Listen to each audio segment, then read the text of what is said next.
Hi guys, for today's vlog. So itong vlog na ito is magbibigay ako ng tips at saka mga diskarte kasi papunta tayo ng Maldives. Kasi pag sinabi kasing Maldives, mahal yan dyan, dollar yan dyan. So depende yan siya guys. Kasi parang same lang man na nag-Singapore kayo, nag-Japan kayo, medyo mahal lang siya. Pero ang maganda dito sa Maldives is free visa po siya dito. At napaka worth it guys. Super kaganda-ganda na lugar, as in grabe ka disiplinado. Bali sa i-share ko sa inyo na total expenses namin sa 4 nights is hindi natin sinali doon yung ticket kasi iba-iba naman tayo ng pinanggalingan.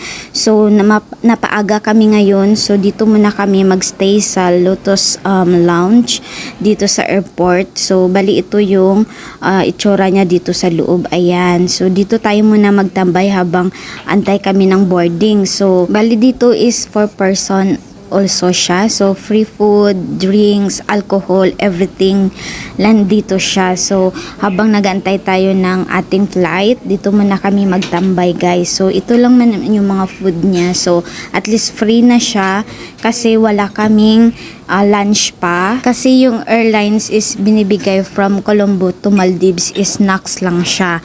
So, ayan, may mga alcohol, may mga iba't ibang beer, drinks, everything. So, nandito siya. So, ito yung mga food nila, different kinds of rice, may pasta, may chicken, may vegetables. So, pili ka lang dyan. So, unlimited ito siya, guys. Ayan. So, balikain muna tayo kasi 1:30 pa po yung flight namin. So, don't worry kasi kahit na nakaupo kayo dito, nagatambay kayo, meron silang TV monitor kung makikita mo kung boarding na ba kayo o hindi pa. So, ayan. Ang bana ko guys, based in inom sang alcohol kay pag abot dito sa Maldives, no alcohol po ang Maldives. Kahit beer, wala po doon pabinta.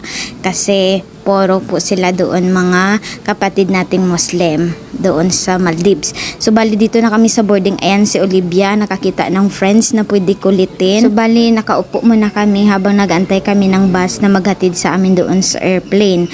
So ayan guys, pagdating nyo ng Maldives, kailangan nyo po na magpunta doon sa area na may scan kayo na code kasi kailangan nyo po ng application sa online ng declaration sa immigration. So, ayan, kailangan nyo yan siya. And then, kasi masasayang yung pila nyo doon sa immigration pag hindi pa kayo naka-apply sa online. So, don't worry kasi pagdating naman doon is free naman ang Maldives na na wifi. So, okay lang. So, ito na siya guys. Nandito na tayo. So, papunta tayo sa speedboat kung saan na maghatid sa atin sa isla. So, bali, ang speedboat guys is nasa harap lang siya ng airport. So, bali, yung mga taxi nila dito guys is mga speedboat. Ayan. So, bali, magkano bang bayaran sa speedboat? Ang sa adults is $25 per person. And then, ang 3 years old na baby is $15 per person. So, bali 65 kami tatlo guys. So, sa ito siya is 7,514 sa Philippine money. So, yun yan siya. Papunta pa lang yan siya guys ha. Ang pabalik 65 again. So, ayan. Bali, napakaganda ng speedboat kasi napaka-comfortable ng mga upuan. Malaki siya. Ayan.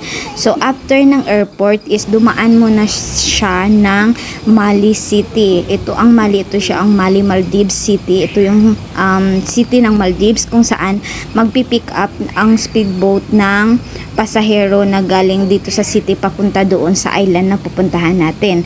So, bali yung island na napili namin guys is Maaposhi ang name ng island kung saan doon ka makakuha ng hotel na mura. Bali yan ang airport. Ayan.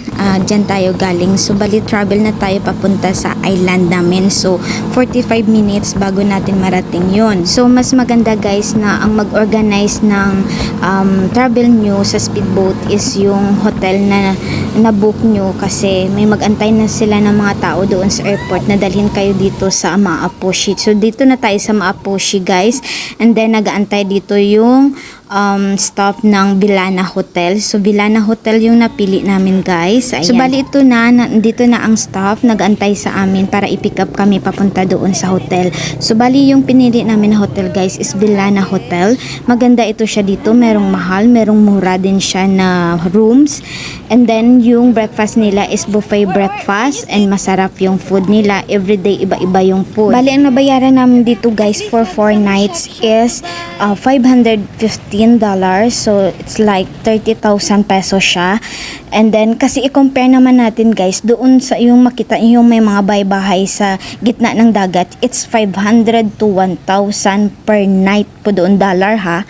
Per night doon, $1,000 per night. So, grabe siya kamahal. So, don't worry, guys. Kasi, kahit dito kayo sa murang hotel, is mapuntahan nyo din yun. Kasi, meron mga island tour. Magbabayad lang kayo doon ng entrance. Tapos, makapasok na kayo doon. Ayan, makatour kayo doon.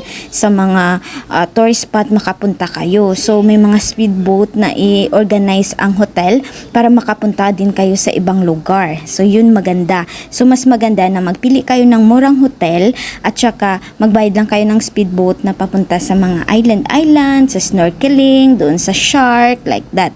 So, bali ito yung room na napili namin.